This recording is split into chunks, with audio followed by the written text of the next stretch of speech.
अब हम बाइनरी और टर्नरी ऑपरेटर्स का मतलब क्या है ये देखेंगे। तो बाइनरी अरिथमेटिक ऑपरेटर क्या है? जो अरिथमेटिक ऑपरेटर्स होते हैं, बेसिक अरिथमेटिक ऑपरेटर्स, जैसे प्लस माइनस, मल्टीप्लिकेशन, डिवीजन और ये मॉड, ये सारे बेसिक ऑपरेटर्स हम जिस तरह से इस्तेमाल करते हैं, जैसे प्लस अगर होगा तो किन्हीं दो संख्याओं की हम एडिशन करते हैं, जैसे a प्लस बी या a माइनस बी, तो इसी को कहते हैं बाइनरी अरिथमेटिक ऑपरेटर। हम जो आमतौर पे इस्तेमाल करते हैं ऑपरेटर्स का, उसी को बाइनरी कहते हैं। बाइनरी यानी दो, तो जिसमें दो ऑपरेंड्स होते हैं a प्लस बी, तो जहाँ पे दो ऑपरेंड्स हैं उसको कहते हैं बाइनरी। और अगर सिर्फ माइनस ए अगर हुआ तो माइनस ए को कहते हैं यूनरी ऑपरेटर। तो जब किसी ऑपरेटर के साथ सिर्फ एक ही ऑपरेंड होता है उसको कहते हैं यूनरी ऑपरेटर। अगर किसी ऑपरेटर के साथ दो वो ऑपरेंड्स होते हैं, दो ऑपरेंड्स या दो वेरिएबल्स, तो उसको कहते हैं बाइनरी। तो इसका यहाँ पे इतना ही मतलब है। जो बाइनरी नंबर्स हैं 0 और 1, तो उसका और इसका कोई संबंध नहीं है। आप ये समझने की गलती ना करें कि बाइनरी ऑपरेटर्स का और बाइनरी नंबर्स का कोई संबंध है, उसका कोई संबंध नहीं है। हम बाइनरी अरिथमेटिक स्पेशली हमने यहाँ पे लिखा है, सिर्फ बाइनरी ऑपरेटर नहीं लिखा है। अगर आप बाइनरी ऑपरेटर लिखोगे तो आप उसको बाइनरी नंबर के साथ कंफ्यूज कर सकते हो। बाइनरी नंबर्स यानी 0 और 1, तो जो कंप्यूटर के अंदर हम डेटा स्टोरेज जो करते हैं और 0 और 1 की तरह करते हैं, तो वो जो बाइनरी नंबर्स हैं उसका और यहाँ पर बाइनरी अरिथमेटिक ऑपरेटर्स का कोई संबंध नहीं। ये जो बेसिक मैथमेटिकल ऑपरेटर्स हैं इनको सिर्फ हमने बाइनरी अरिथमेटिक ऑपरेटर कहा, इतना यहाँ पर इसका संबंध है। अब हम देखें टर्नरी ऑपरेटर्स। क्वेश्चन मार्क है, टर्नरी ऑपरेटर है, लेकिन ternary operator is not an arithmetical operator. Basic arithmetic operator जो हैं ये उसका हिस्सा नहीं है, लेकिन हम कंप्यूटर प्रोग्रामिंग के अंदर करते हैं, इसलिए टर्नरी ऑपरेटर जो हैं वो सिर्फ प्रोग्रामिंग में इस्तेमाल किए जाते हैं।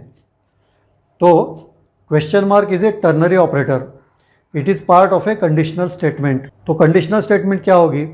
Max equal to is A greater than B, इसको ऐसा पढ़ते हैं, is A greater than B, if yes then max equals to A, if not then max equal to B. या इसको हम ट्रू या फॉल्स कह सकते हैं, A is greater than B, if this is true then max equals to A, is A greater than B, if it is false then max equals to B. तो जो इसका इवैल्यूएशन है true और false में होता है। अगर एक कंडीशन ट्रू है तो यहाँ का जो पहला वेरिएबल है हम इसका इस्तेमाल करेंगे, असाइन करेंगे इसको। अगर ये कंडीशन फॉल्स हुई तो हम सेकंड जो ऑपरेंड है उसका इस्तेमाल करेंगे, मैक्स इक्वल्स टू बी। तो हम यहाँ पे एक उदाहरण देखें, ए इज इक्वल टू 5 और बी इज इक्वल टू, हमने 2 अगर लिया, तो is 5 greater than B, yes, then max will be equal to A, means max will be equal to 5। समझो ए 2 है और बी 5 है, is 2 greater than B, no, then max will be equal to B. तो यहाँ पे B 5 होगा तो max will B B. तो दोनों में से सबसे बड़ी जो संख्या है वो यहाँ पे हम ढूंढते हैं। अब जो कंडीशनल स्टेटमेंट है यहाँ पे कोई ज़रूरी नहीं कि ये सिंगल वेरिएबल ही आप हो, यहाँ पे आप पूरा का पूरा मैथमेटिकल एक्सप्रेशन लिख सकते हो। जैसे यहाँ पर A is greater than B, if it is true then evaluate A into A, if it is false then evaluate B into B. A is 5, B is 2, is A greater than B, yes, then evaluate A into A, यानी 5 into 5 25, square of M is 25। इस तरह से हम ये conditional statement में ternary operator का इस्तेमाल करते हैं। तो ये जो है टर्नरी ऑपरेंड्स के नंबर्स के हिसाब से यूनरी, बाइनरी और टर्नरी। तो हम यहाँ कह सकते हैं टर्नरी में 3 ऑपरेंड्स होते हैं। जैसे यह एक ऑपरेंड हुआ, ये दूसरा हुआ और तीसरा हुआ, हम इनको 3 ऑपरेंड्स कह सकते हैं। तो ये हुआ क्लासिफिकेशन यूनरी, बाइनरी और टर्नरी का। तो अब हम ऑपरेटर्स के जो विभिन्न प्रकार हैं, अरिथमेटिकल ऑपरेटर्स, रिलेशनल ऑपरेटर्स और लॉजिकल ऑपरेटर्स, ये देखेंगे। अब हम अरिथमेटिकल, रिलेशनल और लॉजिकल ऑपरेटर्स देखेंगे।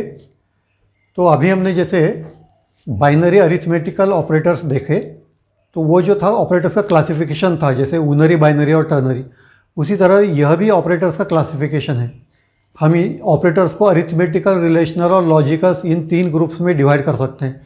तो उसमें से अरिथमेटिकल ऑपरेटर्स कौन से हैं? वही जो हम आमतौर पे मैथमेटिक्स में इस्तेमाल करते हैं। The operators which are used to perform arithmetical calculations in a program, plus minus multiplication division और मॉड्यूलस, ये है अरिथमेटिकल ऑपरेटर्स। उसके बाद में relational operators, less than, greater than, less than और ग्रेटर देन और इक्वल टू और not equal to, इनको कहते हैं relational operators. The operators used to test और define some kind of relationship between two operands. तो यहाँ पे दो ऑपरेंड हैं, A is less than B. या तो हम इनको टर्नरी स्टेटमेंट में यूज़ कर सकते हैं, तो जब टर्नरी स्टेटमेंट में इसको हम यूज़ करेंगे तो या तो ये ट्रू होगा या फॉल्स होगा, और उसके बाद में जो टर्नरी के कंडीशंस हैं वो इवेल्युएट करते समय अप्लाई करेंगे। या फिर हम इनको लूप के अंदर इस्तेमाल करेंगे, जब तक A is less than B है तब तक हम आगे का जो कोड का ब्लॉक है उसको हम इवेल्युएट करेंगे। हम इस तरह से इस्तेमाल कर सकते हैं।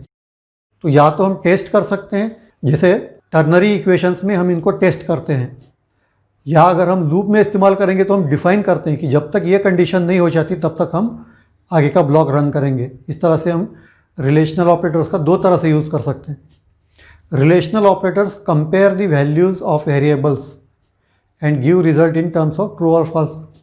तो इसका जो रिज़ल्ट है, आउटपुट है, या तो ट्रू होता है या फॉल्स होता है। तो ये हुआ less than, greater than, less than equal to, greater than equal to और नॉट इक्वल टू। तो इसको ऐसे लिख सकते हैं, A is less than B, A is greater than B, A is less than equal to B, A is greater than equal to B, A equals B. Equal to और assignment operator, अगर हमने सिर्फ एक equal लिखा तो वो assignment operator हो जाएगा, यानी बी की वैल्यू हम ए को असाइन करेंगे, और दो बार इक्वल हुआ तो ये है रिलेशनल ऑपरेटर। तो यहाँ पे क्या ए की वैल्यू बी के समान है, इसको इवेल्युएट किया जाएगा, तो इसलिए इसको रिलेशनल ऑपरेटर्स कहते हैं। उसी तरह से not equal to B, A is not equal to B. अब हम लॉजिकल ऑपरेटर्स देखें, एंड और नॉट। एंड दो बार लिखने से एंड ऑपरेटर बनता है, और कीबोर्ड के ऊपर जहाँ पर बैकवर्ड स्लैश है, शिफ्ट दबाकर बैकवर्ड स्लैश प्रेस करेंगे तो ये और का बार मिलेगा आपको, और एक्सक्लेमेशन मार्क जो है ये नॉट ऑपरेटर है। यहाँ पर a logical operator is a symbol और ए वर्ड कनेक्ट्स टू और more expressions. These operators yield true और false depending upon the outcome of the expression. तो लॉजिकल ऑपरेटर्स का भी जो आउटपुट है हमको या तो ट्रू मिलेगा या फॉल्स मिलेगा। अब हम लॉजिकल ऑपरेटर्स का जो प्रीसीडेंस है वो देखेंगे। जैसे किसी इक्वेशन के अंदर नॉट, एंड और तीनों भी ऑपरेटर्स अगर हैं और आपको उसे इवेल्युएट करना है, तो कौन सा ऑपरेटर सबसे पहले इवेल्युएट करोगे और कौन सा उसके बाद। तो यहाँ पर उसका प्रीसीडेंस है, नॉट सबसे पहले इवेल्युएट किया जाएगा, उसके बाद में एंड इवेल्युएट किया जाएगा, और सबसे लास्ट में और इवेल्युएट किया जाएगा। तो नॉट को हाई प्रेसिडेंस है, एंड को मीडियम प्रेसिडेंस है, और को लो प्रेसिडेंस है। तो सबसे पहले नॉट, उसके बाद एंड, और उसके सबसे लास्ट में और ऑपरेटर का इवेल्यूशन होगा। अब प्रेसिडेंस कैसे होगा, जैसे यहाँ पे अगर हमने कोई लॉजिकल ऑपरेटर्स का इस्तेमाल किया है, if A is greater than B and B is greater than C, और B is greater than A not C is greater than B. तो यहाँ पर नॉट ऑपरेटर को फर्स्ट प्रेसिडेंस मिलेगा, प्रेफरेंस मिलेगा। उसके बाद में इस इक्वेशन में ये एंड ऑपरेटर को इवेल्युएट किया जाएगा, तो ये एक्सप्रेशन इवेल्युएट होगी। थर्ड जो है वो और ऑपरेटर को प्रेसिडेंस मिलेगा। तो इस तरह से नॉट को फर्स्ट प्रेफरेंस या प्रेसिडेंस मिलता है। अब हम लॉजिकल और का इस्तेमाल कैसे किया जाता है देखेंगे। Logical or is used to combine two और more logical expressions. It results true if any one और more conditions is true, results false if none of the conditions are true. तो यहाँ देखें, 5 इज़ ग्रेटर देन 3 और 9 is greater then 13। यहाँ पर 5 is greater then 3 यह true है, 9 is greater then 13 यह फॉल्स है। तो दोनों कंडीशन में एक भी अगर ट्रू रहा तो पूरे एक्सप्रेशन का जो रिज़ल्ट है वो ट्रू हो जाएगा, और अगर दोनों एक्सप्रेशंस फॉल्स हैं तब इसका रिज़ल्ट फॉल्स आएगा। 4 इज़ ग्रेटर देन 8 यह फॉल्स है, 6 is less than equal to 1 यह भी फॉल्स है। तो फॉल्स और फॉल्स, तो इसका रिज़ल्ट फॉल्स आएगा। 3 इज़ लेस देन 0 यह फॉल्स है, 3 इज़ लेस देन 13, यह ट्रू है। दोनों में से अगर एक भी ट्रू रहा तो इस एक्सप्रेशन का जो रिज़ल्ट है वो ट्रू आएगा। तो लॉजिकल और का इस्तेमाल हम इस तरह से करते हैं। अब हम लॉजिकल एंड ऑपरेटर का इस्तेमाल कैसे किया जाता है देखेंगे। Logical and operator is used to combine 2 और more expressions in such a way that it returns true if all expressions are true, otherwise it returns false। तो कोई भी एंड एक्सप्रेशन जो है उसे ट्रू होने के लिए उसके लेफ़्ट और राइट में जो एक्सप्रेशन है दोनों ट्रू होने चाहिए, तभी वो ट्रू होगा, वरना वो फॉल्स हो जाएगा। 1 is less then 2 and 2 is greater then 1।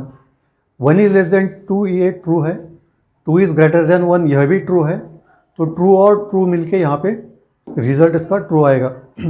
7 equals to 7 and 4 equals to 4, यह भी ट्रू है, यह भी ट्रू है, दोनों ट्रू है, इसलिए एंड ऑपरेटर जो है वो इसका आउटपुट ट्रू आएगा। 8 is greater then 3 and 9 is greater then 14। 8 is greater then 3 यह ट्रू है, 9 इज़ ग्रेटर देन 14 यह फॉल्स है। तो एंड ऑपरेटर में अगर एक भी एक्सप्रेशन फॉल्स रहा तो उसका आउटपुट भी फॉल्स आएगा। तो लॉजिकल एंड का हम इस तरह से इस्तेमाल करते हैं। अब हम लॉजिकल नॉट ऑपरेटर का इस्तेमाल देखेंगे। Logical not is used when you want to reverse the result of an expression. तो जब भी आप कोई एक्सप्रेशन इवेल्युएट करते हो, जैसे हमने रिलेशनल ऑपरेटर्स का इस्तेमाल किया है, 5 is greater then 2 is true, लेकिन यहाँ पे अगर हमने नॉट का इस्तेमाल किया तो ट्रू की जगह उसका रिजल्ट आएगा फॉल्स। 3 इज़ लेस देन 8 यह ट्रू है, लेकिन हमने नॉट का इस्तेमाल किया तो इस एक्सप्रेशन का जो आउटपुट है वो फॉल्स आएगा। 2 is less than 0 this is false, लेकिन हमने नॉट का इस्तेमाल किया तो फॉल्स की जगह ये ट्रू हो जाएगा। इस तरह से जो एक्सप्रेशन का रिज़ल्ट है उसको रिवर्स करने के लिए हम लॉजिकल नॉट ऑपरेटर का इस्तेमाल करते हैं।